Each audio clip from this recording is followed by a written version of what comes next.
Il faisait sombre, comme souvent au début, et puis lourd. Tout semblait mort car rien ne bougeait, et puis il faisait chaud et puis humide. Et après, il restait immobile pas longtemps. Quelques ombres statiques s'agglutinaient aux cloisons âpres.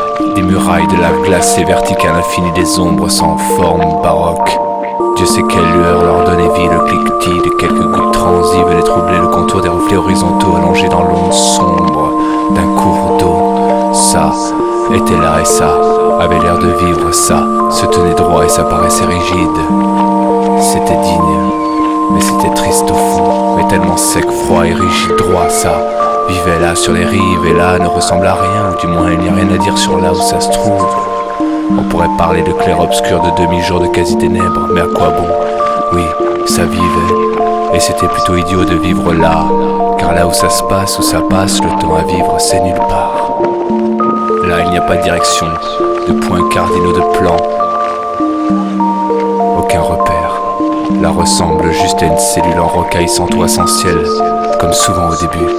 Il semble y avoir un fond cependant, car il y a un sol grotesque, taillé dans la lave pétrifiée, et ce lieu n'est pas très loin d'ici, mais enfoui en bas, bien plus bas que vous ne pourrez jamais vous le représenter, là où même le terme bas n'existe plus. Alors on ne peut pas y accéder, pas encore, pas pour nous, j'espère.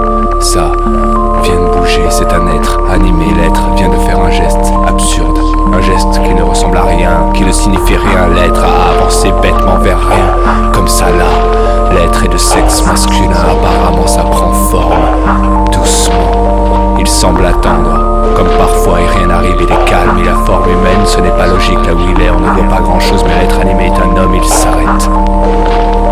L'homme pense peut-être à quelque chose et une voix parle. Ce n'est pas la sienne, elle provient des murs, elle est caverneuse, elle prononce son nom. Elle est presque inaudible et menaçante. Monsieur P n'écoute pas. P, c'est l'initiale de son nom. On n'a entendu que ça, c'est un ordre et P, elle a compris. L'ordre est arrivé directement dans son cerveau. Il a beau se boucher les oreilles, le résultat sera le même. P se tait, il ne sait peut-être pas parler. Après tout, ce n'était qu'un murmure imperceptible. Il faudra pourtant obéir, aller là-haut. Il ne veut pas y retourner, la voix discerne sa pensée, mais ne prend pas la peine de parler à nouveau. Comme toujours, P ira. Il y a des murs rugueux et un sol rocailleux. Il a fallu dessiner un décor car P est humain.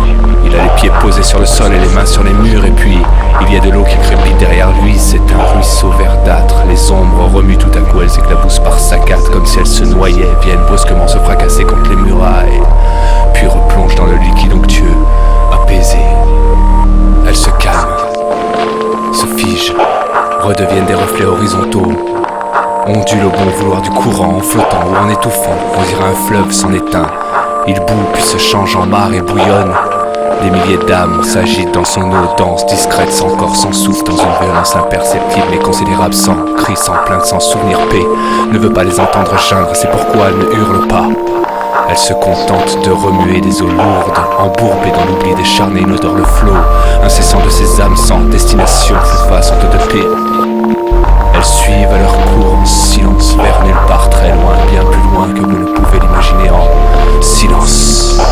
Félès, car il y a un nom derrière l'initiale P, fixe l'entrée de la grotte, elle est si étroite qu'aucun homme ne pourrait la franchir sans laisser quelques lambeaux de chair sur les parois, et fixe encore, sans conviction, de miroirs opaques avec deux pupilles au centre, ce qui lui donne un air vivant.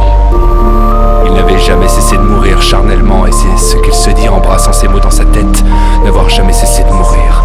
Et c'est difficilement concevable. Félès était plus fragile qu'il ne le paraissait, car il ne paraissait rien et était fragile.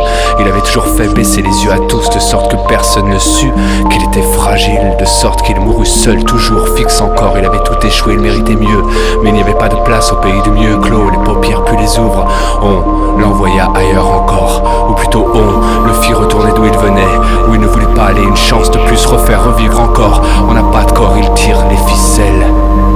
Juste une voix, un murmure, on ne le plongera pas dans le fleuve vert, pas cette fois, pas encore, peut-être jamais. Et Félès acquiesce en observant l'entrée de la grotte. On aurait dû lui préciser le sujet de la mission, éternellement répéter la boucle, cela éviterait l'échec, la redite, mais bon. Les milliers d'âmes liquéfiées se débattaient toujours et le fleuve verdâtre s'enfonçait toujours plus bas, plus loin.